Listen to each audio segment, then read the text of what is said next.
Está começando mais um episódio do Relaciocinando, o podcast do projeto Relaciocinar, feito de gente que gosta de gente. Aqui falamos sobre comunicação corporativa, humanização do ambiente de trabalho, relacionamentos interpessoais com pessoas que trabalham todos os dias pensando em pessoas. Meu nome é Felipe dos Santos, sou publicitário, designer gráfico e um grande apaixonado da comunicação interna e da gestão de pessoas. Vem tomar esse café com a gente! Bom dia, boa tarde ou boa noite para você que estiver assistindo, não importa qual o horário, mais um episódio do podcast Relaciocinando. E esse é o último episódio da primeira temporada. Tanta gente passou aqui, tanta coisa legal foi trocada, foi compartilhada, e eu tenho muito orgulho dos convidados que aceitaram participar desse projeto.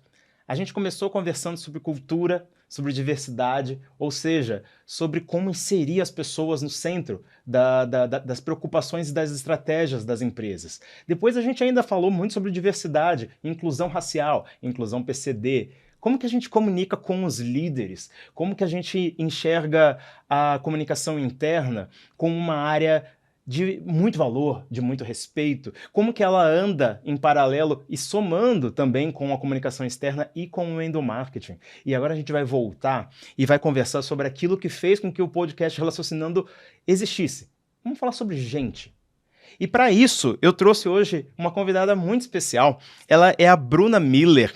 A Bruna Miller é especializada em gente e gestão na empresa dos cartões Elo, onde ela atua já há cerca de 4 anos, é pós-graduada em gestão de negócios pela Fundação Dom Cabral, é graduada em comunicação, publicidade e relações públicas, quanta coisa, pela ESANC.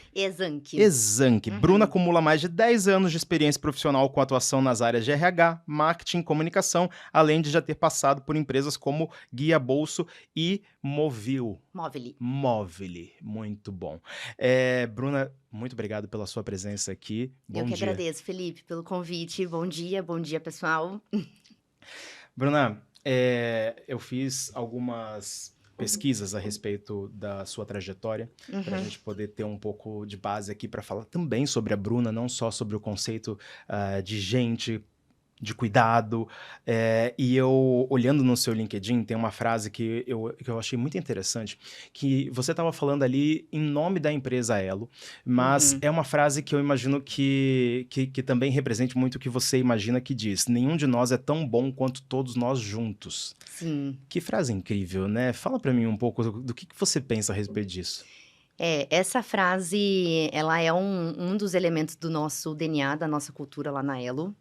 E ela é realmente muito forte, né? Tanto que é um dos elementos que as pessoas que mais ressoa por aí, né? Então, todo mundo aderiu muito forte à cultura nos últimos anos. E o Nenhum de Nós é tão bom quanto todos nós juntos fala muito sobre a colaboração, sobre a troca, sobre um ambiente humanizado, um ambiente amistoso. Então, assim, se eu puder trazer, né, começar a trazer um pouco da minha realidade dentro da própria Elo, assim, é um ambiente realmente incrível, onde a gente pode contar com a ajuda das pessoas. Assim, a gente vem num momento de ressignificar um pouco o conceito de colaboração. Eu me questiono muito, acho que quando a gente fala de cultura, de comunicação, a gente tem um desafio muito grande de semântica, né? Parece etéreo e as pessoas podem interpretar de várias maneiras. Mas é isso, é a força do coletivo. E acho que pensando e trazendo isso para o ambiente corporativo, a gente não chega a lugar nenhum se a gente não tá remando na mesma direção e se a gente não tá com o mesmo objetivo em comum, assim. Então, pensando na estratégia da companhia, indo, né, rumo à mesma meta, ao mesmo desafio. Assim, é menos uma visão de silos, eu acho que isso é bem importante, principalmente quando a gente começa a falar de nova economia, né, aí tem vários termos, tem o mundo VUCA, o BANI, tem indústria 4.0, quarta revolução industrial. Então, quando a gente começa a olhar o que as empresas estão vivendo hoje, a colaboração, ela é fundamental. Não existe mais isso de uma atuação em silos, né? Você tem que fazer de uma maneira colaborativa, influenciando, se conectando com outras pessoas, tendo outras áreas como áreas parceiras, e não como áreas assim, eu sou de área X, você é da área Y. Não, né? Então, nenhum de nós é tão bom quanto todos nós juntos, é a potencialização do coletivo, assim, para mim é muito forte, é algo incrível, assim, que eu acredito muito e eu não sei se bom, a gente não teve a oportunidade de trocar antes, mas eu tenho muita vontade de empreender em algum momento da minha vida. Sim. Mas o que me prende muito ao ambiente corporativo, lógico que eu sou uma pessoa drivada muito por resultado também, mas são essas trocas, assim. Essa frase, pra mim, é uma das minhas preferidas, né, assim, uma das atitudes preferidas minhas dentro da organização e um lema que eu levo pra vida. Que legal.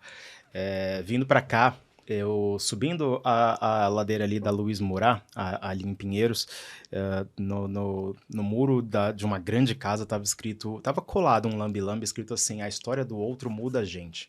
E eu olhei para aquilo e falei, caramba, né? Eu tô a caminho de um podcast para falar sobre cuidado com pessoas, para falar sobre gestão de pessoas, e eu vejo um Que lambe-lambe lindo, com uma né? frase dessa, né? E é tão legal, né? A gente parar e pensar, cara, por mais que as pessoas estejam um pouco cansadas das outras pessoas, por mais que as pessoas estejam tentando fugir das outras pessoas, por tudo que aconteceu, né, nos últimos anos, ainda assim, a gente não pode deixar de esquecer que aquela pessoa que pegou aquele ônibus lotado e que vai É isso. chegar numa cafeteria e servir teu café cansada já para começar o dia, aí aquele café de repente ela errou e te deixou irritado e você foi para a empresa irritado porque você não conseguiu tomar o seu café e aí sem querer você percebe que está descontando sua irritação numa outra e isso vira uma bola de neve, né? A gente não pode esquecer que o coletivo ele começa desde o momento que você acordou e desde o momento que aquela outra pessoa que você nem sabe quem é acordou. Ai, olha, eu até me arrepio falando. Essa frase foi realmente impactante, hein? Vou colar um lambe-lambe lá no meu quarto desse, porque... Corre ali, aqui pertinho, arranca e leva pra casa. Nossa, e ontem mesmo, em casa, com meu marido, eu tava conversando sobre as relações humanas, né? Tem relações, acho que nos últimos anos eu vejo coisas tão vazias, essa falta de empatia, que quando eu encontro alguém que realmente tem esse poder da empatia, de se colocar no lugar do outro, de aprender com o outro... Eu falo, gente, sério, que demais, isso é muito importante. E dentro do RH isso é fundamental, né? Sim, assim, sim. dentro da companhia como um todo. Eu acho que pensando em papel de liderança, pensando nas relações pessoais, assim, a empatia, ela é muito importante. Não é trivial, não. Eu vou querer entrar nesse assunto um pouco mais profundamente com você. Com certeza. Aqui no nosso episódio, normalmente, depois de um tempinho, eu ofereço um café para que a gente possa fazer esse trabalho ficar um pouquinho mais doce. Você aceita um café? Super. Movida a pessoas e café. Essas aqui são canecas, cada uma com uma mensagem diferente. Nós temos algumas mensagens um pouco mais sarcásticas, algumas mais engraçadas, outras mais sérias. E eu vou falar pra você escolher um. A primeira as pessoas andam muito chatas, você não, você sempre foi. Não você, tá? Outra pessoa pra quem você diria isso. Entrego, confio, dou uma surtada e agradeço. Nós temos lute como um boleto, porque os boletos sempre vencem. Nós temos o golpe tá aí, cai quem quer. O unicórniozinho, por favor, aguarde. Instalando minha paciência. E aí atrás não foi possível. Tente novamente. E a última nunca foi sorte, sempre foi trabalho duro. Qual que você escolhe pra você? Gente, tô assim... Eu acho que vou escolher a dos boletos. A dos boletos. Eu amei essa última Explica pra quem aqui. tá ouvindo a gente, que não tá vendo você pegar as canecas, por que a caneca te representa? Essa. Ai, a dos boletos. Lute como um boleto, porque os boletos sempre vencem. Por que você escolheu essa? Olha, eu acho que, assim... Primeiro, o lute me remete muito o lute como uma garota, né? Sim. E a gente tá no mês das mulheres, então foi a minha primeira livre associação. Perfeito. Então, e eu venho passando por um processo, assim, dessa coisa de entender a sociedade, o papel da mulher na sociedade. Tem um livro que eu recomendo muito, que é Mulheres que Correm com os Lobos, quase um clichê, ou um clichê, mas vale muito a pena a leitura. Fala sobre a domesticação da mulher e, assim... E nos últimos meses, especificamente, eu venho quebrando vários padrões, como mulher, assim, Sim. dentro da família, no trabalho, na relação com amigos. E eu acho que essa mensagem do lute como uma mulher representa muito pra mim. E, de fato, né, boleto tá aí, começo de ano, cheia de boleto para pagar, no meio de uma construção, tô construindo uma casa, no meio Oh, meu Deus. desse caos todo que a gente vive aí, num cenário econômico, político, pós-pandêmico. Então, eu acho que é isso, essa é a mensagem. Vamos em frente. Eu vou ficar com a caneca Nunca Foi Sorte, sempre foi trabalho duro, porque Muito bem. depois de 8 episódios gravados no podcast, Haja trabalho. a ideia é isso reverberar de alguma forma e se pelo menos atingir, se pelo menos mudar a forma de pensar de algumas pessoas, já vai ter sido de uma valia muito grande. Sem dúvida. Mas foi um trabalho duro chegar até aqui. Para o pessoal que está ouvindo a gente só e não está podendo ver o café sendo servido, é o momento do barulhinho. Para quem está vendo a gente pelo vídeo, é o momento da fumacinha.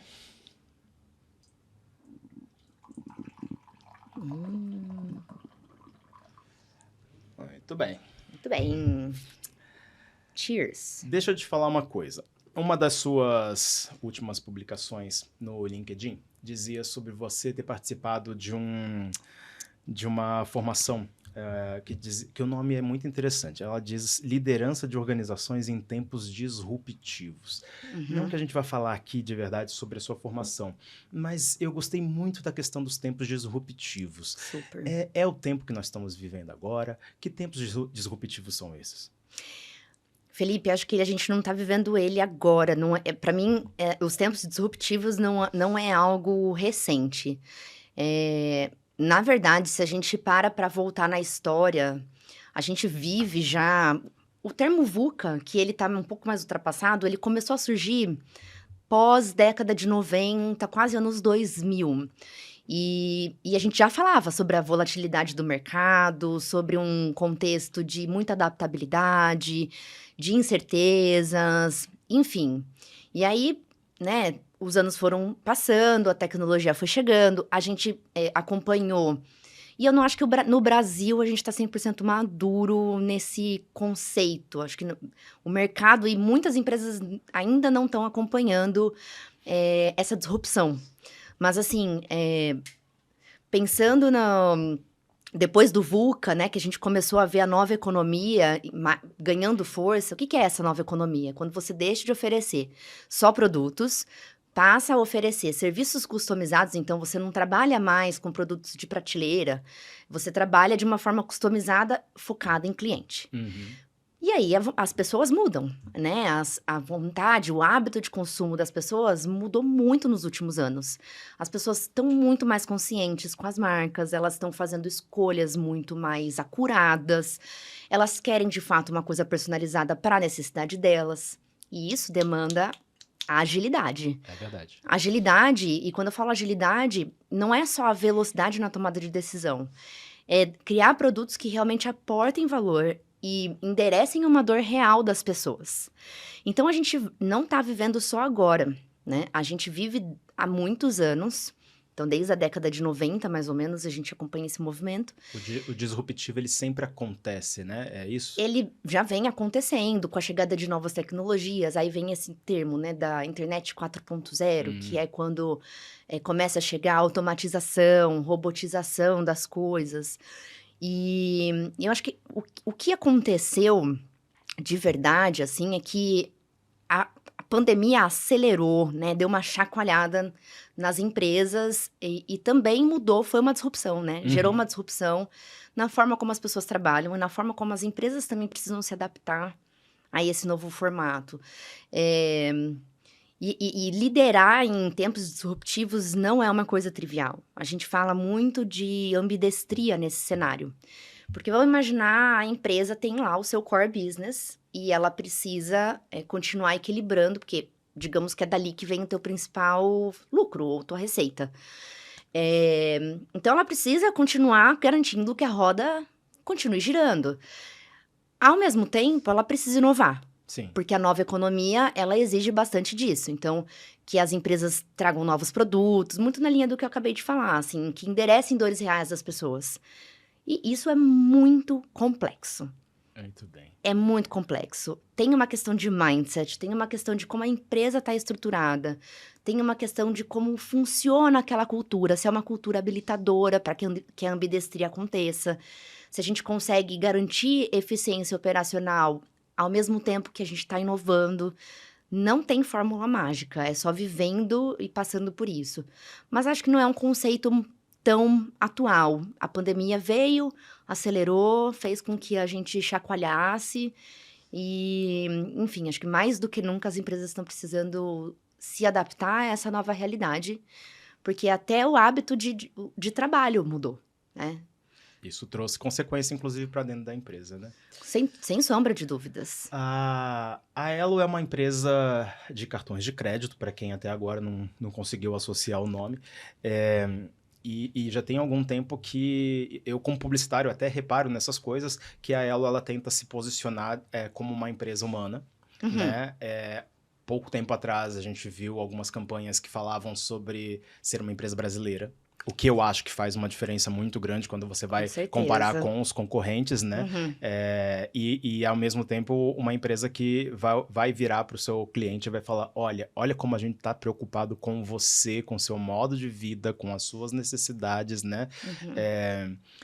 E aí você coloca lá no LinkedIn que você é uma moça que veio de uma área de marketing, trabalhou durante alguns anos nisso, com maestria, com teu talento em cima dessa área, mas aí foi quando você começou a fazer os seus momentos de epifania que você descobriu que trabalhar por pessoas, e eu acho esse por muito interessante, porque ele não é trabalhar para pessoas ou com pessoas, é por pessoas que fez os seus olhos brilharem.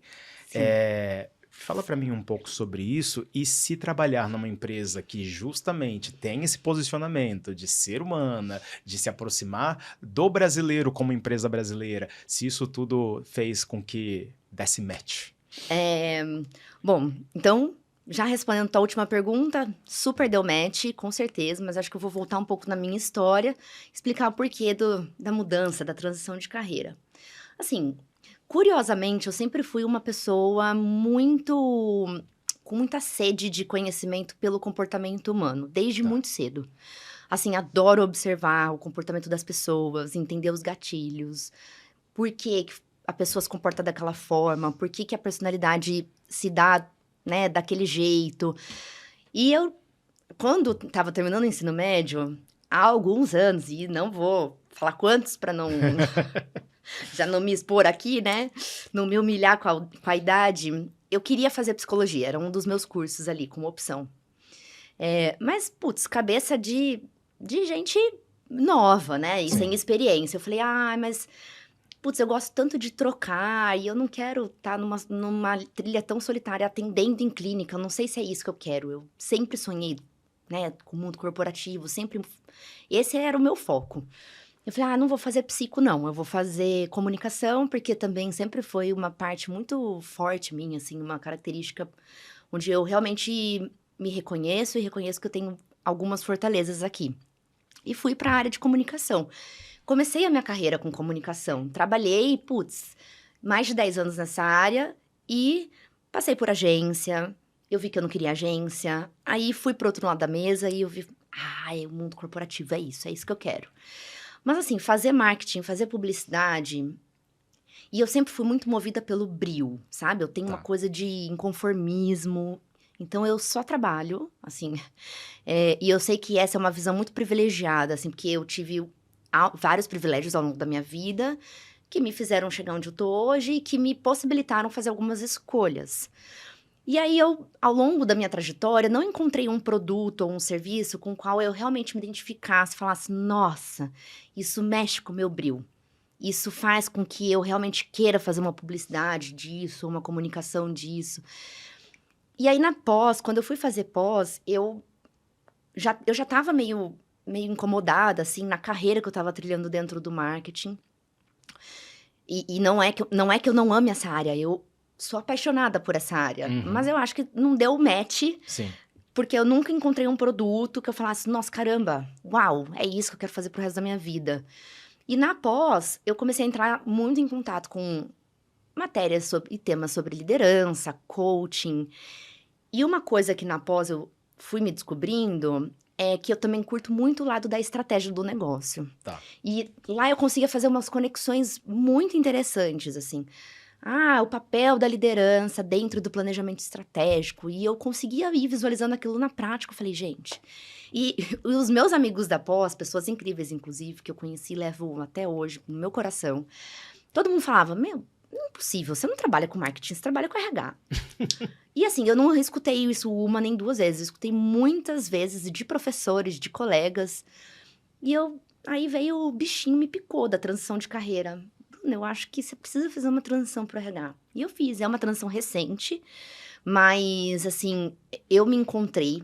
Eu me sinto muito realizada, eu acho que essa aceleração de carreira, inclusive, se deu muito por conta disso, porque eu consegui encontrar esse brilho no olho, trabalhando pelas pessoas e ajudando as pessoas a encontrarem o teu máximo potencial. Então, eu fiz a migração, a transição de carreira, muito usando do meu know-how de comunicação. E depois você vai descobrir que comunicação tá em tudo, né? Exatamente. Assim, a comunicação me deu base, porque eu tinha muito contato com todas as áreas da companhia, para entender do negócio e conseguir galgar conquistas maiores e abraçar novos escopos. Então, eu fui olhar para a cultura, eu fui olhar para pesquisa e clima, eu fui... abracei um papel de business partner e isso foi me possibilitando. Tanto que hoje eu falo assim, nossa, eu amo tanto o ambiente corporativo que eu não sei. Daí eu fui fazer essa formação. E eu tenho preferido formações mais rápidas, porque o conhecimento também muda muito o tempo todo. E meio que desencanei da faculdade de psicologia, quem sabe um dia. Quem sabe um dia. Quem sabe um dia. Mas é isso, porque eu também encontrei a beleza em entender do negócio e conectar com a necessidade das pessoas. E esse é o jogo que a gente precisa fazer o tempo todo, né? Não é bem um jogo, mas esse é o desafio, né? Isso é muito bacana, a gente tem visto muito pessoal de RH com passagem por comunicação, por marketing, a gente tem visto muita gente de comunicação e marketing com passagem em RH, né? Quanto mais a gente consegue abrir um pouco mais braços, né? Tipo, quase como se fosse um polvo, né? Mais a gente consegue abraçar a coisa. E por que nas empresas existe ainda essa... Por que a figura da Bruna, por exemplo, ainda é considerada um pouco de mito dentro das empresas, já que o corporativismo na cabeça de muita gente faz com que essa preocupação com quem está lá dentro seja uma espécie de hipocrisia, seja uma espécie de falácia, porque o foco da empresa é só no lucro, que história é essa de que eles estão preocupados com a gente? Não... A gente está conseguindo mudar isso? Por que a gente tem tanta dificuldade em fazer com que os outros acreditem de verdade? Tem uma Bruna lá dentro, com brilho no olho, querendo fazer muito por eles. Super. E fazer com que a jornada, a experiência deles ali seja mais incrível.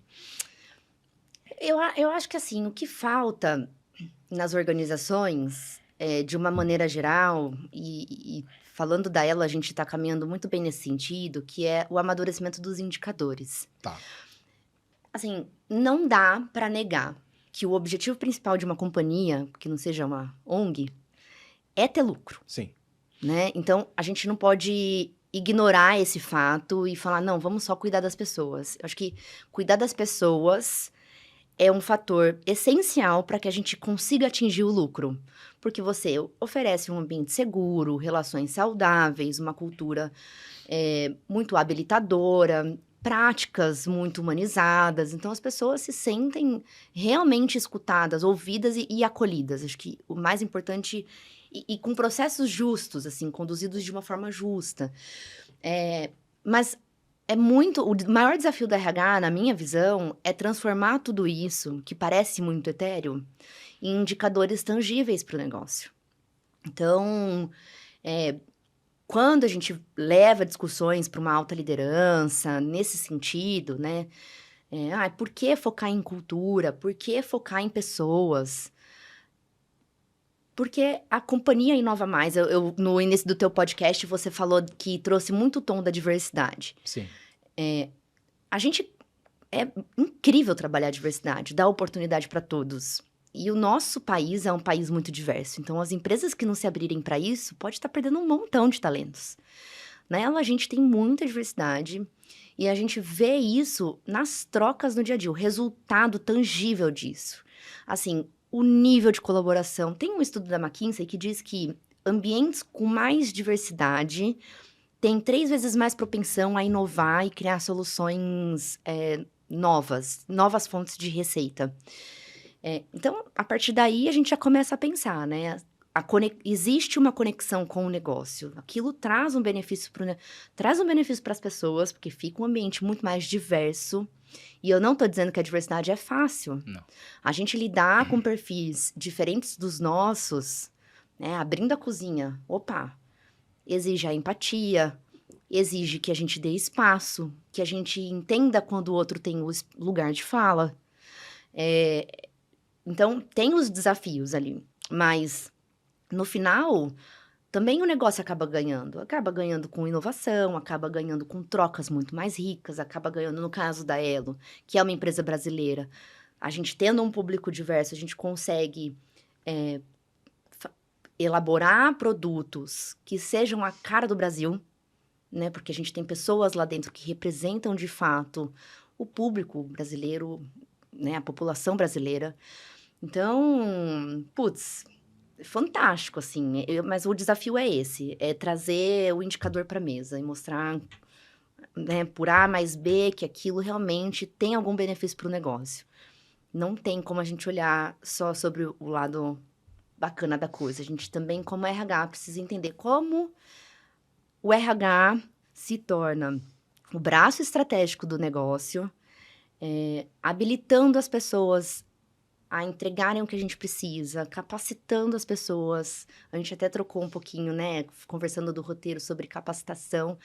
E é isso, assim, é entender do negócio como que as pessoas podem entregar o que a gente precisa juntas. E você acha que com isso as pessoas conseguem perceber que sim, tem gente preocupada com o que ela tá passando, com Sem o que é dúvida. o dia a dia dela, o que acontece do lado de fora da empresa com ela? Sem dúvida, não existe mais essa conversa. Aliás, eu assisti uma série do Netflix, desculpa, não era Netflix, eu nem sei se pode citar outros streamings aqui, não tem A problema. gente não é a Globoplay, fica tranquilo. Foi da Apple e Ruptura.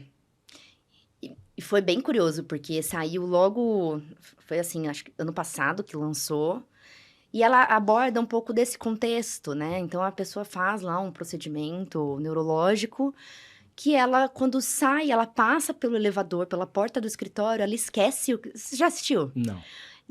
Felipe, bota na listinha. É muito provocativo, assim. E aí, a pessoa, quando sai do escritório, esquece o que ela viveu no escritório. Então, a gente trabalha junto e eu passo por aquela porta... e te encontro no supermercado, não vou lembrar que eu trabalho com você. Olha. E a mesma coisa, o oposto, né? Quando eu passo de fora para dentro do escritório, eu não lembro da minha vida pessoal. Então, não sei que tenho uma enteada, eu esqueço que tenho um marido lá em casa. Enfim. E é muito curioso, é uma provocação, porque a pandemia nos trouxe um pouco disso. Uhum. Não tem barreira mais. Então, você está trabalhando ao mesmo tempo que você tem que, né, fazer o almoço pro teu filho e ajudar ele na lição da escola e eventualmente fazer pausas para ter um tempo de qualidade com a família e depois você volta a trabalhar mais tarde. Foi uma loucura. Então, assim, não tem como a gente ignorar e achar que existe uma separação. A Bruna, que tá aqui no podcast, no Relaciocinando, é a mesma Bruna da Elo, que é a mesma Bruna dentro de casa, não existe. E não tem como não levar meus problemas para Elo ou né, eventualmente não me sentir ansiosa com algum grande projeto que eu tenha para entregar. Não tem como, a gente não consegue, como ser humano, fazer isso. Então, as empresas precisam entender, sim, que o ser humano tem as suas necessidades, respeitar os momentos, entender quais práticas de apoio elas podem usar para que realmente, né, as pessoas se sintam cuidadas e se sintam olhadas como, não como um número. Assim, um lado muito legal de que eu amo trabalhar na Elo por causa disso, assim. As pessoas não são um número. Sim. A gente chama as pessoas pelo apelido, todo mundo se conhece. É muito gostoso essa conexão, assim. Eu repensaria 1000 vezes se eu tivesse que ir para uma empresa que, putz, eu seria só um número ali. E só entregue. Eu, com certeza, consigo entregar muito mais estando num ambiente como é o ambiente da Elo, que é seguro e que é propício para que eu seja eu mesma. Então, o dia que eu tô com algum problema em casa... Vou dar um exemplo, assim, me vulnerabilizando aqui já. Tá. No finalzinho do ano, eu passei por um momento pessoal, tive crises de ansiedade. Acho que é bom trazer o nosso lado humano. A gente tá falando Lógico, a de gente tá falando de pessoas, né? gente, exatamente. E eu chamei minha liderança pra um papo, falei, tô passando por isso, você sabe, foi um ano muito difícil pra mim, tive umas crises de ansiedade, preciso de ficar, assim, uma semaninha off. Eu tinha um atestado e tudo. E, assim, foi muito gostoso. Fui acolhida, a pessoa chora comigo. E, ó, tamo aqui porque você precisar. E mandou mimo pra minha casa, assim. E não é uma prática da companhia, porque as pessoas realmente e genuinamente se importam. E não tá na cartilha, né? Isso é novo, as pessoas estão aprendendo isso. Estão aprendendo isso, justamente, assim. Não consigo me imaginar trabalhando num ambiente que seja hostil, onde tenha fofoca, que a fofoca reina, onde as pessoas se conectam por coisas que não são úteis. Lá não, a gente se Frias, conecta conhecendo o outro, conhecendo a história do outro. E pensando no nosso papel como RH, essa coisa da empatia e de ir para as conversas sem fazer juízo de valor é muito importante. Assim, dizem, né, que você leva numa entrevista 15 segundos para fazer um pré-julgamento ali da pessoa. E ao longo da entrevista, você tem os seus vieses inconscientes, Sim. né? E ao longo da entrevista, o recrutador tem ali a missão de ir se desconstruindo e desconstruindo esses vieses e esse pré-conceito que já Sim. foi nos segundos iniciais formado.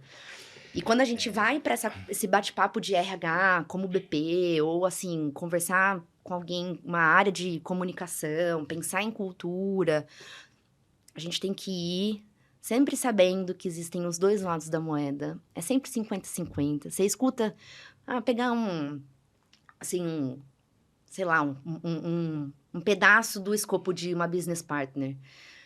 Você vai fazer a gestão de um conflito, sempre vai ter a visão do gestor, sempre vai ter a visão do colaborador, não existe uma verdade absoluta. Outra capacidade muito importante, uma habilidade, na verdade, que é a escutativa. Então, aqui eu tô falando um montão. Eu, eventualmente, não tô praticando minha escutativa, já vou abrir para você fazer mais perguntas, mas é isso, assim. Eu acho que começa tão simples, começa a partir do momento de você entender que o outro é um ser humano, que ele tem um background, que ele tem um histórico, que você não sabe como foi a cultura que ele vivenciou numa outra empresa, e por isso ele pode estar carregando um monte de insegurança, um monte de coisa. Isso faz toda a diferença em tudo, em como a gente trabalha no dia a dia, em como a cultura atua também, quais drivers a gente dá para as pessoas, como a gente direciona, como a gente acolhe, como a gente comunica uma mudança, como a gente faz um processo de transformação, enfim. Ontem mesmo, eu estava, né, no feed do Instagram, um pouquinho antes de dormir, eu vi um post do Simon Sinek, que participou de um TEDx, e eu amo seguir, esse cara é muito inspirador pra mim, e tinha uma frase lá que falava, se você não entende de pessoas, você não entende de negócios. Uhum. É isso, acho que endereça muito bem a pergunta que você fez sobre, tem empresa que ainda tem esse mito, né? O foco é lucro. Não, o foco são as pessoas. Olhando para essa câmera aqui, então, você, pessoa que acha que a tua empresa tá pouco para você, tem gente lá dentro que está preocupada com você de verdade. Tem gente que não estudou comportamento, não estudou psicologia, não estudou recursos humanos à toa. Ela se interessou por isso porque ela provavelmente se interessa por gente. E você pode até achar que a empresa ela é apenas representada por quem está lá na cadeira de cima, que está preocupado com o quanto está custando as ações na bolsa, o quanto que está saindo de lucro da empresa, mas ela não é representada tanto somente por essa pessoa, ela é representada por quem está ali todo dia, trabalhando por você. Então, pessoas como a Bruna, elas existem.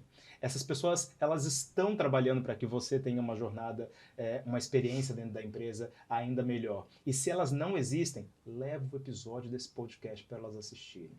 Exato, isso que eu ia falar, assim, brilho no olho, o inconformismo. Um inconformismo positivo, tá? Não aquele militante sem causa. A frase que diz a gente acredita no poder do cuidado, que é uma frase sua, Hum, ela traz essa dupla interpretação de que cuidado, a gente pode estar apenas falando de benefícios do programa uhum. social que foi inserido dentro da empresa ou do Gym Pass que foi colocado para que essa pessoa possa fazer academia. É, qual que é a visão que você tem sobre esse cuidado, ele também poder ser algo estratégico, aplicado com ideias, com planejamento dentro da empresa, aplicado inclusive não apenas por quem é do setor de talent acquisition ou de RH, ou Perfeito. Uhum. como é que você enxerga que o cuidado ele também existe em outras áreas? Uau, é a pergunta de R$ 1 milhão. Assim, o cuidado ele tem que estar presente na organização como um todo. É igual cultura, que todo mundo acha que a cultura é do RH, quando na verdade não é só do RH. E o cuidado também não é só do RH, do ponto de vista de benefício, ou de como a gente aborda um candidato, ou de como a gente faz um desligamento. Pelo contrário, assim, vamos pegar a questão lá dos tempos disruptivos. Sim. As empresas vivem passando por mudanças o tempo todo. Vamos pensar, assim, de uma maneira mais macro. Mudança mexe com a galera. Assim, pensa você aí, Felipe, numa mudança recente tua, se não te deu um frio na barriga, se não te passou alguma coisa na cabeça, ai, será que vai dar certo? E cada um enfrenta a mudança de um jeito. Então, a gente vai mudar de A para B. Se você não faz esse processo com cuidado, o caos pode se instaurar de verdade dentro Sim. de uma companhia. Assim, você tem que comunicar estrategicamente. Essa formação que eu fiz fala muito sobre esse processo de gestão da mudança.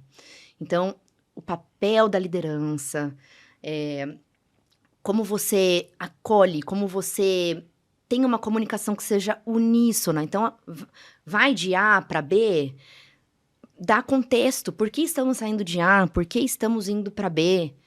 Entender o público que você está falando. As organizações têm uma mania de falar assim, mas a gente comunicou, a gente fez um evento com 1.000 pessoas e a gente já comunicou. Não, a gente não pode assumir isso, de que 1.000 pessoas absorveram do mesmo jeito e receberam do Exatamente. mesmo jeito. Então, líderes e outras pessoas que estão assistindo o episódio, todo mundo tem um papel muito importante, assim, de dar contexto, de usar N estratégias, de explicar o porquê das mudanças. Então, a pandemia também veio muito para nos ensinar isso. A gente poderia ter saído fazendo uma série de ações à torta e à direita, mas não. A gente foi lá e a gente entendeu que era um momento sensível para as pessoas. Eu adoro esse case. Esse case eu já trouxe em lives que eu fiz, Conta pra assim, gente. que bem no início da pandemia, momento extremamente sensível, todo mundo tendo que se adaptar, com filho em casa, com marido trabalhando no mesmo quarto, não tinha nenhum espaço de trabalho. Gente, assim, mandamos uma pesquisa. E uma pesquisa aberta, com campos qualitativos. Como é que você está se sentindo e como a gente pode apoiar vocês nessa jornada para tornar esse processo menos desafiador, um pouco mais tranquilo, você se sentindo com um pouco mais de suporte da companhia. Putz, recebemos muitas respostas. A galera escreveu, se abriu. As pessoas escreveram num nível, assim, de se vulnerabilizar real. Foi aí que eu vi o poder do nenhum de nós é tão bom quanto todos nós juntos. Uhum. O quanto que as pessoas, quando elas enxergam que elas estão num ambiente seguro, elas são elas mesmas. Pessoas ali trazendo casos pessoais, realmente se abrindo, dizendo o que estava precisando. E aí, de novo, vem a questão dos indicadores. A gente escutou as pessoas. Pegamos, fizemos uma análise, tanto quali como quanti. E a gente começou a desenhar todo o nosso planejamento estratégico, lógico, com muita velocidade, porque a pandemia já estava ali, né? Sim. Paramos tudo que a gente estava fazendo para olhar e cuidar das pessoas naquele momento. E aí a gente começou a pensar em várias práticas e trazer várias coisas, tanto do ponto de vista de facilidades, né, de plataformas, de saúde mental, como práticas dentro da própria companhia, como a gente preparava a liderança para entender o momento que as pessoas estavam vivendo. Enfim, não tem como falar de negócio sem falar de pessoa. E aí você estava dizendo justamente sobre ser hoje uma business partner, Uhum. e eu sou curioso a respeito dessa função, porque eu entendo, imagino dentro da minha leiguice, que essa função ela ligue, ela seja um canal de conexão entre áreas, certo? E aí você estava falando sobre as empresas terem esse cuidado e essa sinergia. Esse papel do business partner, ele consegue fazer o quê? Ele olha para o lado humano da coisa, ao mesmo tempo como isso pode impactar a questão de negócios, ou olha para os negócios e vê como que isso pode impactar a questão humana. É isso que é o papel do business partner? Depende. Depende muito da estratégia da empresa. Depende do modelo de atendimento da business partner. Então, tem empresas que só atendem, que as BPs, né, que é o nosso acrônimo aqui. Tá, As BPs, elas atendem só a alta liderança. Tem outras empresas que não, que tem BPs com... Tem estruturas de BPs, com muitas BPs para atender a companhia como um todo. Mas, basicamente, assim, fazendo a tradução livre, é, é uma parceira de negócios. tá. Então, tem um lado humano, sim, tem essa coisa de você ter a escutativa, de não fazer nenhum juízo de valor, de ir sem preconceito, sempre escutar todos os lados. Mas acho que o papel mais importante é fazer a conexão com o negócio, com as necessidades também do negócio. Então, a gente tem um papel muito importante para repensar as estruturas, para eventualmente rever junto com o time de remuneração estratégias de remuneração, o que faz sentido para a cultura que a gente quer, o que não faz.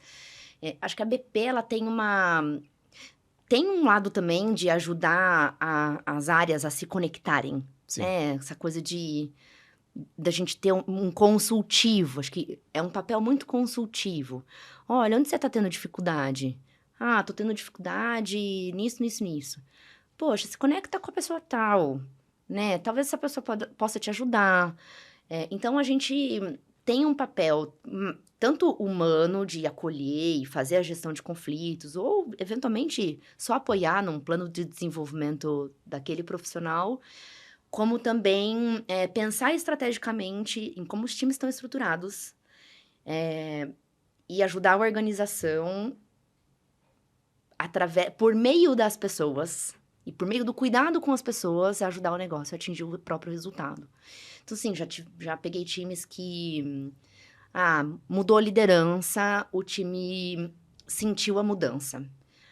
Vamos fazer um team building pra gente tentar conectar as pessoas com essa liderança, e fazer com que a liderança também conheça um pouco mais do time, estabelecer um ambiente seguro para eles poderem trabalhar. Então, tem um pouco de tudo, é a parceira de negócios mesmo, mas o objetivo é que a gente consiga oferecer um ambiente favorável, um ambiente gostoso de se trabalhar. Na Elo, especificamente, a gente tem um cuidado muito grande com todos os processos que a gente toca, então a gente, de fato, exercita essa escutativa. Toda vez que um processo está sendo conduzido, a gente tenta fazer da forma mais justa possível, acho que a palavra é essa, assim. Então, E aí a gente conversou um pouco antes da gente fazer a gravação.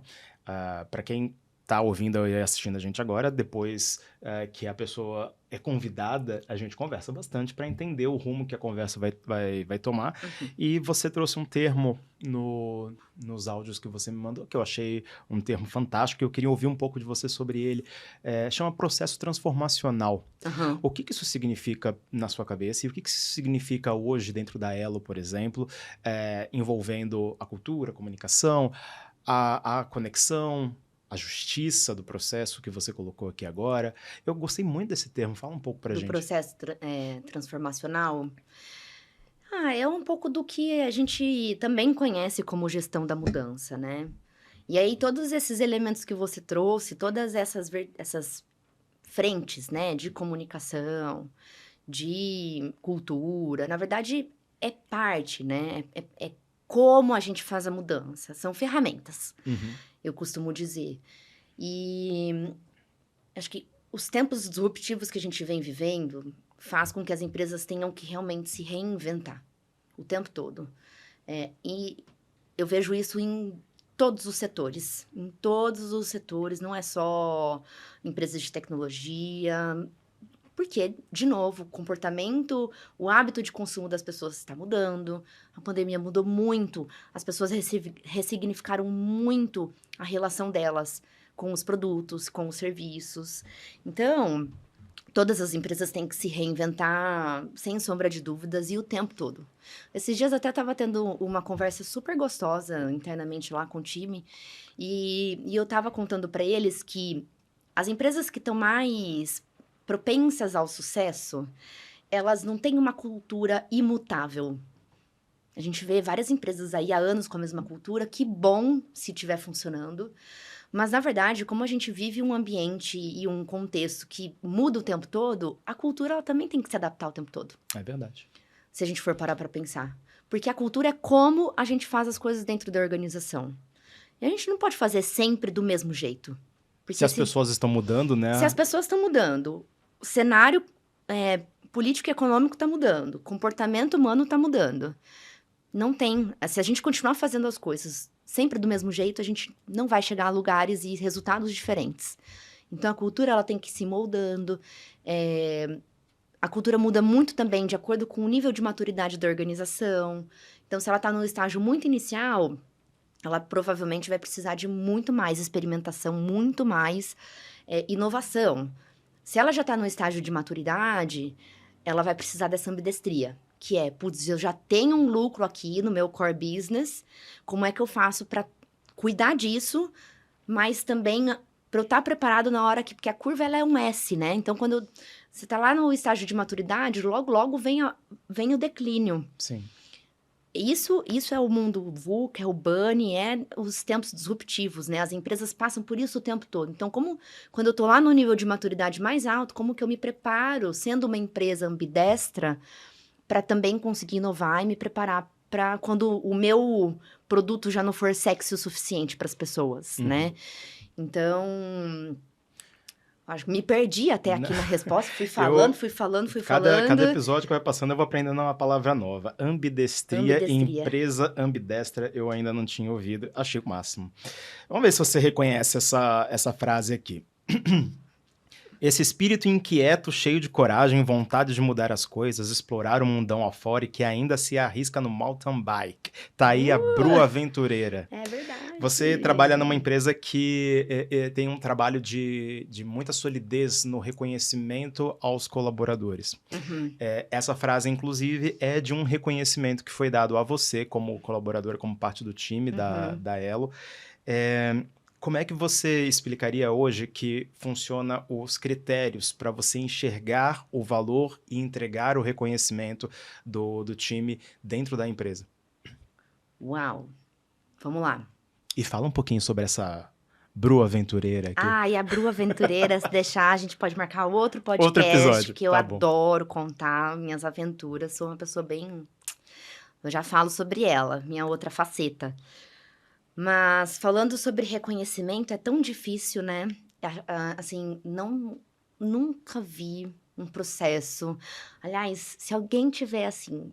um processo que funcione muito bem, que as pessoas não se sintam desconfortáveis com o processo de reconhecimento, assim, me avisem e vamos trocar. Porque a gente tá falando, né, quando a gente fala de reconhecer as pessoas, a gente tá falando muito sobre também expectativas de cada um. Tem gente que quer se desenvolver, tem gente que quer fazer um curso, tem gente que quer receber um mérito ou ser promovido. Para alguns o cargo importa, para outros não importa. Então, é muito difícil lidar com essas expectativas todas. Eu até hoje não passei, nem vi um processo que as pessoas fiquem encantadas e falem, uau, é isso. Sempre vai ter. Acho que sempre na organização vai ser um ponto de atenção e pra gente ir adaptando o tempo todo. Tem empresas que, enfim, tem uma avaliação de desempenho e com base naquela avaliação as pessoas... são meritadas, reconhecidas. A gente tenta aqui, na Elo, a gente tenta trabalhar com dois conceitos diferentes. Um é o conceito de desenvolvimento mesmo. Então, como a gente é uma empresa muito humana, a gente está o tempo todo olhando para o desenvolvimento das pessoas. Tá.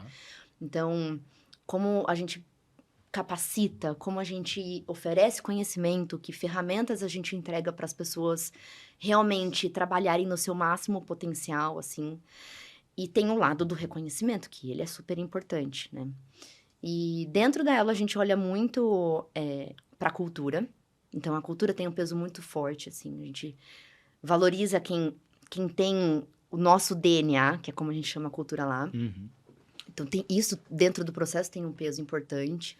Pensando no futuro do trabalho, em reconhecer as pessoas, eu acho que a gente está indo muito mais para essa coisa da multidisciplinaridade, Boa. né? De você trabalhar por expertise. E você começou o podcast falando sobre Nenhum de Nós é Tão Bom Quanto Todos Nós Juntos. Sim. E eu não sei se você lembra que eu falei, a gente tem até discutido um pouco o conceito da colaboração. Uhum.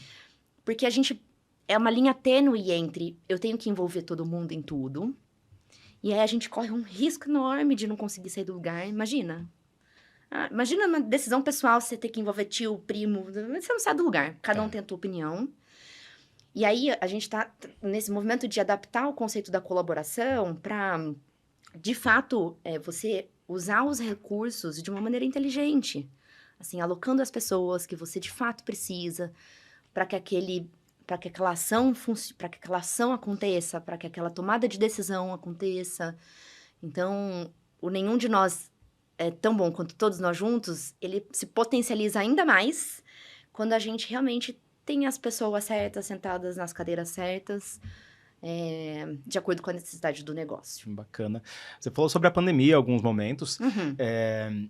E você teve agora a oportunidade de conversar com algumas pessoas a respeito do que deu certo no home office e como isso fortaleceu ainda mais as relações entre as pessoas. Tem muita gente que acredita que o home office, na verdade, fez muito ao contrário, distanciou mais as pessoas.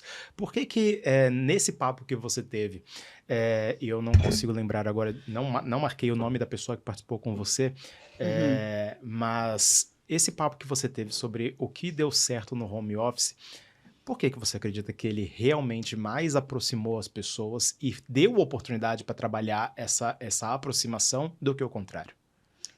Vamos por partes. Eu lembro dessa live, foi uma live que eu fiz no primeiro ano de pandemia. E ali a gente estava falando de um período de adaptação ao home office. Então, ali levei várias práticas que deram certo, que funcionaram para a Elo, por um momento. Mas eu ainda acredito muito... Eu nem vou usar o home office, porque nem sempre a pessoa quer trabalhar da casa dela. Mas o anywhere office, ou o trabalho remoto. Sim. Eu acredito muito na Elo. Nós somos, assim... Lá nós usamos um modelo que não se chama nem híbrido. Porque as pessoas não precisam ir, sei lá, uma quantidade específica de dias para a empresa. As pessoas vão quando elas sentem que querem ir e quando elas querem contribuir ou quando elas querem se conectar com as pessoas. Isso funciona de um jeito tão incrível. Então, assim, eu já não sei se eu acredito nas conexões humanas tanto no trabalho remoto. Elas são possíveis, tá? Com certeza, existem muitas técnicas e diversas maneiras da gente se conectar no remoto. Mas tem estudos, inclusive, que dizem que o remoto vem deixando... Então, assim, eu não sei se meu posicionamento continua o mesmo. Bom. E aí o tempo foi passando e... O tempo foi passando. Eu gosto muito do trabalho remoto, assim, vou reiterar isso e reforçar. Mas... assim, as conexões, elas são muito ricas no presencial também. Exatamente. Eu não gosto da ideia da gente ter dias fixos para estarmos lá. Eu não gosto de fazer terapia à distância, para você ter uma ideia. Eu preciso olhar no olho da pessoa que está na minha frente. E tem muitos estudos que vêm dizendo e vêm mostrando que as pessoas estão muito cansadas com essa coisa das reuniões virtuais, que elas terminam um dia muito mais exaustas. E tem uma série de fatores científicos que comprovam isso. Tem coisas curiosíssimas, assim, por exemplo, quando você tá na câmera, você fica, sei lá, num tamanho X, 13 centímetros. E para você, no tete-a-tete aqui, para você ficar com o mesmo tamanho que você aparece na câmera para mim, eu tenho que estar muito perto de você. É verdade. E isso gera um incômodo inconsciente. Então, assim... É como se no remoto, nas reuniões online, as pessoas estivessem invadindo um espaço que é teu, e isso gera desconforto. Esse é um aspecto. Tô me apropriando aqui de outros estudos, depois eu posso mandar referência se você quiser colocar, né, tanto no Spotify ou é um link de um outro podcast que eu adoro seguir também, ele traz muito embasamento científico. Bacana. Tem outras questões super curiosas, do tipo, você fica se olhando o tempo todo fazendo reunião online, né? É verdade. E aí, você sabia que nos últimos anos a indústria de cosméticos, de beleza, assim, e de dermatologista cresceu exponencialmente porque as pessoas começaram a olhar tanto para elas mesmas durante a pandemia Olha e só. encontrar coisinhas assim. E ter até uma distorção da própria imagem. Ai, nossa, meu nariz tá muito grande. Ah, nossa senhora, mas tô com um olhar de cansaço. E isso, essa coisa da harmonização facial, ganhou muito espaço na pandemia por conta disso. Então, naturalmente, quando você passa 12 horas, 8 horas se olhando, você vai se sentir mais cansado, porque você tá o tempo todo se avaliando, você tá se cobrando para ver se as pessoas estão realmente prestando atenção no que você tá falando. Então, as conexões são possíveis sim no remoto. Existem várias técnicas que a gente pode usar, que eu poderia trazer aqui, mas nada como a conexão no No presencial. presencial, né? O abracinho, assim, ai, É. tudo, A gente né? teve A gente tem... Nós somos seres sociais, não dá pra negar. A gente teve um papo com a Daniele Lopes da Livelo, Aham. que ela falava, inclusive, sobre você precisar criar rituais para você poder realmente fazer com que o remoto ele possa funcionar de maneira que ele Perfeito. aproxime mais Isso. do que distancie, né? Uhum. A gente está começando a se aproximar do finalzinho da nossa conversa. Ai, que pena, voou. Voou, não é? Uhum. E eu queria entender de você uma coisa. A gente sabe que hoje, para que uma empresa consiga fazer um bom trabalho de employer branding, muito do que ela faz lá de dentro impacta do lado de fora. Já não é mais o mito de que a coisa do lado de fora e a coisa do lado de dentro, e aí a gente traz aí a comunicação interna, a comunicação externa, o marketing, eles trabalharam em paralelo durante muito tempo, isso já caiu, né? Uhum. Então, o que eu queria entender de você, aproveitando a oportunidade que você trabalha com o employer branding dentro da Elo, Uhum.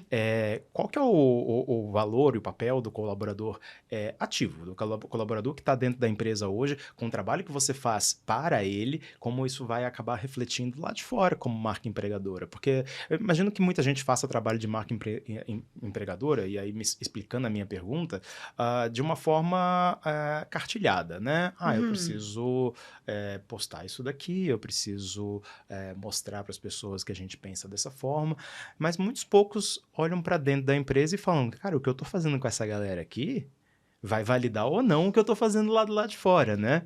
Como é que a Elo trabalha hoje essa questão da marca empregadora, principalmente com o que faz dentro da empresa? Hoje a gente tem olhado muito para dentro do nosso plano aí de employer branding, para o que a gente tem de mais consolidado em termos de cultura. Então, se a gente pega lá nossas pesquisas de clima, onde as pessoas atribuem as maiores notas que percebem no dia a dia, é de fato esse ambiente mais humanizado, respeitoso. Olha. Então, a gente tem caminhado num posicionamento nesta linha, porque hoje é o que já temos consolidado em termos de cultura.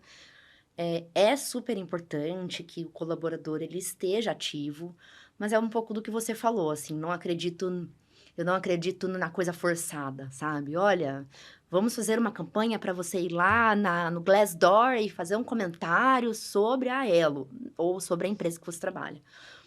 Eu, particularmente, não acredito muito nessa estratégia. Acho que a pessoa ela tem que estar conectada ao negócio e ao propósito da companhia.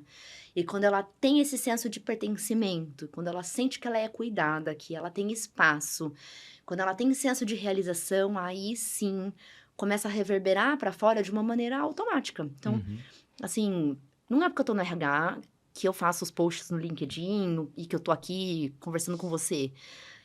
e trazendo alguns cases da Ela, inclusive, é porque eu realmente me conecto com a empresa, eu me conecto com a cultura, eu me conecto com, assim, e não é com tudo também, né? Não vamos romantizar, tem um monte de coisa lá que meu brio e meu inconformismo, a gente questiona, Sim. a gente tenta mudar e a gente, né, vai com um lado mais propositivo, mas é um pouco disso, assim, quando você se conecta com o teu trabalho, com o propósito da empresa que você tá, e com a forma como a empresa te trata, né, te olha, com certeza isso reverbera de uma maneira e isso não e na minha opinião, isso não exclui a necessidade de sim termos um plano de employer branding. Acho que, Sim. tem esse lado orgânico do colaborador ativo, que é super fã e vai lá e posta organicamente, espontaneamente, mas a gente precisa contar o que está acontecendo dentro também. Então, é importante que a gente tenha esse cuidado de, putz, rolou um rito muito bacana, rolou uma conversa com um CEO muito importante para a companhia, um marco. Vamos comunicar, vamos contar isso para as pessoas. Porque quando a gente aborda um candidato, a primeira coisa que ele vai fazer é pesquisar sobre a empresa no mercado. Exatamente. Então, se a gente não está se posicionando, se a gente também não tem uma estratégia de ir lá e contar dentro de um plano ali de EVP, a pessoa vai ver uma página de LinkedIn abandonada, vai ver que não tem muita coisa, que a empresa não está acompanhando também as tendências. Eu acho que tem que ter uma junção dos dois, pensando em employer branding. E eu tenho visto alguns acontecimentos que para mim é novidade, tipo, gente que tá falando, olha, eu tô disponível no mercado, gostaria, né, tipo, de oferecer meu talento, meu serviço, tudo mais, e coloca o nome marca algumas empresas específicas no próprio post. E eu acho isso muito interessante, né, de você ter hoje um espaço para falar, ó, eu queria trabalhar para você, para você, para você e para você. Provavelmente não é porque é uma empresa grande ou porque ele quer ter essa empresa no currículo, muito provavelmente são empresas com qual essa pessoa se identifica, Com né? certeza. Uma, Assim como o hábito de é uma consumo diferença. mudou, o hábito do trabalho, né, do colaborador mudou muito, Mudou assim. muito, é verdade. Lógico, de novo, num olhar sob uma ótica privilegiada, de pessoas que têm a possibilidade de fazer essas escolhas, né. Ah, não tenha dúvida. A gente não tá falando da maior parcela da população que tá aí ralando e tendo que aceitar qualquer coisa por uma questão de sobrevivência, dentro do contexto que a gente tá vivendo hoje no país e no mundo. Mas dentro dessa visão privilegiada, sim, tem até um conceito novo que eu preciso me aprofundar honestamente, assim, nesse tópico, que o pessoal tem falado muito de open talent, que é as pessoas... Você não contrata mais as pessoas, você contrata o serviço daquela pessoa, daqui a pouco ela também tá... É quase que um ecossistema, já não tem mais... De novo, sabe aquela história dos silos que eu falei dentro da companhia? Sim. Ah, não tem mais silos dentro da companhia. É quase como se isso estivesse expandindo também para o mercado. Não existe mais o profissional X que é da empresa Y. Né? Essa coisa de troca de talentos é muito louco, é um ecossistema de fato. Isso vai dar o que falar na CLT. Opa! Eu preciso me aprofundar, nem tenho propriedade para falar sobre isso aqui, mas acho que é um conceito muito bom, muito bom. Uma sementinha plantada aí pra gente... No final de cada episódio, eu coloco algumas cartas na mesa pra gente conversar sobre um momento aleatório aí da sua carreira. No início, a gente tinha aqui quase 10 cartas, mas os convidados foram passando, foram escolhendo e sobraram 2 para o nosso episódio final. Tá. São palavras que tem em cada card, que são os estrangeirismos que a gente está acostumado no nosso dia a dia. E eu tenho aqui o deadline e o meeting. Qual das duas você gostaria de descobrir? Que pergunta tem atrás? Meeting. Meeting. Vai lá, se lê, atrás do meeting, nós temos a pergunta: quem foi o melhor chefe que você já teve e por quê? Nossa, que exposição! Mas falo nomes? Pode sim ou não, aí é a sua escolha. Uau! Ah, difícil. Eu vou ser injusta se eu trouxer uma única pessoa. E nessa única pessoa, por exemplo, o que foi tão marcante assim pra você? Olha, eu poderia elencar umas 3 pessoas, vai, Tá, que foram muito importantes para minha trajetória, assim. bacana. 2 delas são mulheres, muito inspiradoras. Uma me influencia e me inspira muito pela trajetória, por onde ela chegou, pelo empoderamento dela. E uma mulher, assim, incrível, super antenada e que eu admiro muito. Não vou citar nomes porque, de novo, acho Por que vou favor, ser fica injusto. tranquilo. Depois eu encaminho para as pessoas. Aham. Tem uma outra mulher também que eu admiro muito pelo lado humano e justo, como ela conduz as coisas, assim. É uma pessoa que acredita muito no outro. Olha lá o lambe-lambe que Tá você vendo? viu. Ah lá. Ela acredita muito. Nunca vi na face da Terra uma pessoa como ela que acredita mais no outro do que ela. Assim, todas as relações e vai. E é uma pessoa que dá feedback, que aposta, que dá desafio e que desenvolve realmente. É muito. Foi e é uma pessoa muito importante. Ambas são pessoas muito presentes na minha vida. E tem um homem que passou pela minha vida também, pela minha carreira, que foi uma pessoa que, por incrível que pareça, assim, olha que loucura. A última vez que eu falei com essa pessoa, ele falou assim: eu espero que você encontre algo que te faça brilhar o olho. E acho que inconscientemente aquilo ficou na minha cabeça. é, e aí, 1 ou 2 anos depois, eu fiz a minha transição de carreira. Uhum. É um cara, assim, eu aprendi muito sobre foco em resultado, sobre negócios. Eu ainda estava em marketing nessa época. Sobre articular, influenciar pessoas. Assim, ele tinha um estilo de gestão muito orientado a resultado mesmo, bem pragmático. E é gostoso, assim, poder. A gente falou muito de diversidade, a gente falou muito de pessoas. Sim. São perfis completamente diferentes dessas 3 pessoas que eu trouxe aqui pra mesa. Mas todas elas fizeram a diferença. Algumas delas ainda fazem, né? Estão muito presentes aqui na minha vida. Enfim, Que e bacana. cada uma com o teu estilo, cada um com o teu aporte de valor, sabe? Acho que o bonito das Ó, relações humanas é isso, aprender um pouquinho com cada um. você não ter uma, mas 3 pessoas para citar, eu acho que é de um privilégio muito grande, né? Você olhar e falar, cara, tenho 3 pessoas líderes que passaram pela minha vida e eu não consigo colocar numa balança quem me. Impossível. E isso é de um privilégio muito grande. Eu, por exemplo, e aí eu falei que eu também vou responder a pergunta, eu não tenho 3 pessoas tão incríveis assim que passaram pela minha cabeça. E toda vez que me perguntam me fazem essa pergunta, eu tenho uma pessoa muito específica, porque talvez tenha sido alguém que me fez enxergar não só dentro da empresa, porque do lado de fora eu já tinha valores que alinham muito com o objetivo do podcast, Uhum. mas assim como você também não disse nomes, eu vou dizer só Eduardo. Se você hoje está assistindo, se esse podcast chegou até você, um abraço para você. Ah, que legal. Mas esse rapaz, ele recebeu a indicação do meu trabalho, então não Uhum. foi um processo seletivo. Quando eu cheguei pro dia da entrevista, a única coisa que ele falou foi, desce comigo.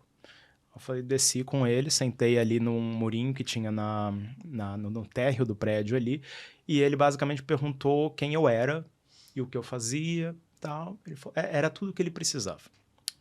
Por quê? Primeiro, pela confiança da indicação de provavelmente quem indicou a ele, Uhum.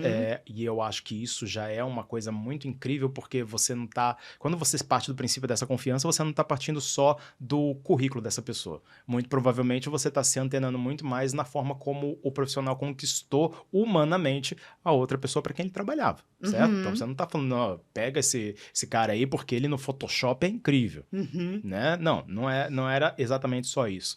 E ele teve a oportunidade de ser uma espécie de mentor. Então, eu nunca vi uma pessoa tão humana. E como ele trabalha com o terceiro setor, ele já tinha essa cabeça muito mais voltada para as pessoas, né? E eu lembro que Putz, quando que eu fui legal. embora da empresa, fui porque eu tinha um intercâmbio para fazer, que eu tive oportunidade na minha vida de fazer. Ao mesmo tempo que eu tive esse privilégio de fazer um intercâmbio, eu não tinha tanto dinheiro para fazer, mas eu Uhum. me joguei e fui assim mesmo.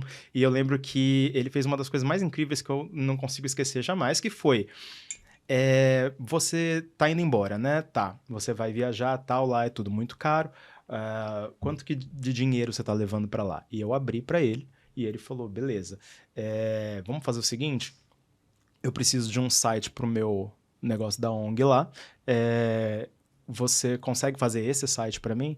E eu mal fazia sites naquela época, eu virei para ele e falei assim, eu consigo. Ele, tá bom, quanto que você me cobra para isso? E aí eu olhei e falei, eu acho que eu cobraria tanto. Quanto que você me cobra por isso? Ele perguntou de novo. Aí eu entendi o que ele tava, coloquei um pouquinho mais, ele falou, tá fechado. Que era pra suprir o que você precisava pro intercâmbio. Cara, isso me arrepia Me só de arrepia. falar. Acho E que é de uma sensibilidade, né? E isso realmente foi de uma ajuda muito grande. Quando eu cheguei lá, esse valor fez a diferença. E não foi apenas um valor. Pô, o site do cara funcionou, tava lá, tipo, pro projeto da ONG dele, etc. Tipo, todos saíram ganhando nessa história, né? Então é a forma de você dar as mãos pro ser humano que tá do seu lado, não por apenas bondade, mas é você conseguir enxergar uma forma de todo mundo ganhar junto nessa história, né? Que é aquela frase do nós somos bons todos juntos, né? Não apenas sozinhos. Nós chegamos ao final do nosso episódio. Vamos ter que marcar outro para falar da Bru aventureira. Vamos ter que conversar ainda sobre muita coisa. Como que as pessoas te acham nas redes sociais? LinkedIn, Bruna Miller, escreve Muller com U, Trema, 2 L's. Ou Instagram também, lá no Instagram é mais minha vida pessoal, mas também sempre um livro aberto, assim, né? Posto minha vida aventureira lá. Muito bom. Bru, aí já é um pouquinho mais complicadinho. M-U-E, que no alemão, quando não tem trema, eles colocam o E. Olha. Então é Bru Mueller, 2 L's e R. Aprendendo mais alguma coisa hoje.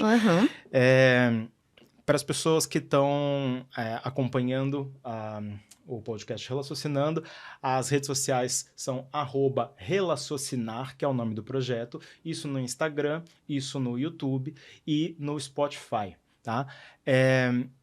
Nós temos o último episódio acontecendo hoje, e o que eu posso dizer é o seguinte, as pessoas deixaram de ser, como a Bruna já disse, pessoas diferentes do lado de fora do trabalho e pessoas diferentes do lado de dentro do trabalho. As empresas que não estão conseguindo enxergar isso, elas não estão vivendo no passado, elas estão perdendo dinheiro. O Marcelo Paiva esteve aqui nessa mesa e ele falou justamente para eles, líderes, enxerguem a diversidade, a inclusão, as novas ideias, os novos pontos de vista, enxerguem o lado humano das empresas, porque isso vai fazer com que a conta matemática no final do dia dê muito mais certo do que a conta matemática que era se acostumada a fazer nos tempos lá atrás. Isso. Então, falar de pessoas, que é o propósito desse podcast, não é apenas para ser bonitinho e lacrar. Não, é para a gente começar a falar daquilo que precisava ser falado. Tem podcast de marketing, tem podcast sobre produtos, tem podcast sobre uma série de coisas. Precisa haver lugar para se falar sobre quem vive por pessoas, e não apenas com pessoas ou para pessoas, mas por pessoas. Essas pessoas existem, e esse podcast ele foi criado justamente para isso. A primeira temporada ela se encerra agora, e a gente com certeza vai fazer de tudo para ter uma segunda temporada. Se você é uma empresa que entende que a sua ferramenta ela é muito interessante para o dia a dia da comunicação interna de uma empresa, se você entende que o seu produto ele é muito interessante de ser visto, de ser inserido no dia a dia das empresas, manda um e-mail pra gente, quem sabe de repente a gente não faz uma parceria e esse podcast passa a ter um patrocínio, por que não?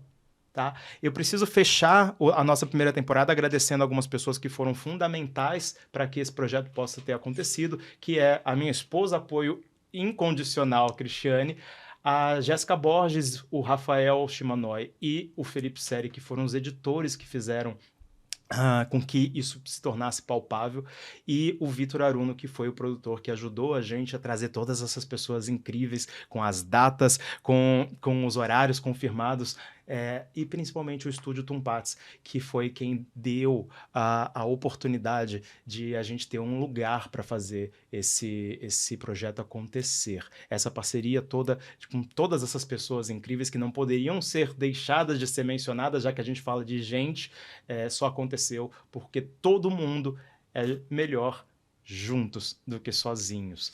Bruna, muito obrigado pela sua participação. Eu espero ver você de novo outras vezes. Um abraço para todo mundo lá da Elo. Eu espero que todo mundo goste do resultado. Não só os ouvintes, mas também o pessoal dentro da empresa. Certeza. Obrigado, de verdade. Felipe, eu quem agradeço, assim, honra enorme participar, principalmente, assim, da primeira temporada, que delícia, abrir, né, abrir junto contigo e junto com outros profissionais de peso do mercado, essa tua nova empreitada, então eu espero que você tenha muito sucesso com o Relacionando. Obrigado. Conta comigo, também aí para fomentar, acho que é uma nova ferramenta de comunicação, na qual eu acredito muito, eu consumo muito, e experiência incrível de estar aqui, assim, eu estava até com friozinho na barriga, eu não costumo ter problemas com falar em público, mas eu falei: "Nossa, experiência de podcast, que loucura", né, porque eu não consigo eu sou uma pessoa extremamente estruturada, e aqui foi mega fluido e tudo, então eu falei: "Ah, vamos lá, vou me jogar e vamos ver no que dá", e a experiência para mim foi realmente muito rica, a troca muito gostosa contigo aqui, foi muito bom, também aprendi bastante. Obrigada pela oportunidade de estar aqui dividindo um pouco da minha trajetória, do meu conhecimento e os melhores cases aí da Elo. Eu que agradeço. Valeu, pessoal. Muito obrigado e até a próxima temporada.